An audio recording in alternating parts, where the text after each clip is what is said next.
Родители, ваша одговорност е детето да има пристап на интернет само до содржини соодветни за неговата возраст.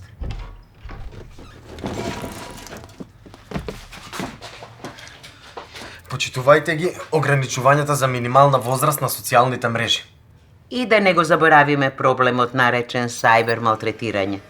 Насилство или малтретирање кое се случува преку компјутери или телефони врзани на интернет. Што можете да направите ако вашето дете е жртва на вакво малтретирање? Да ги зачувате доказите. И да го блокирате лицето кое го малтретира?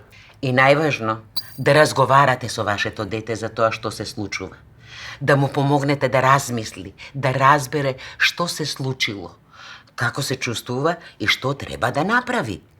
Добро е ако вашето дете побара помош, затоа што децата понекогаш кријат дека се малтретирани.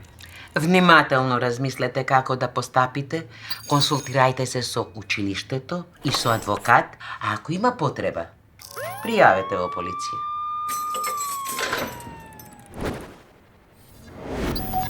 Заштити се на интернет.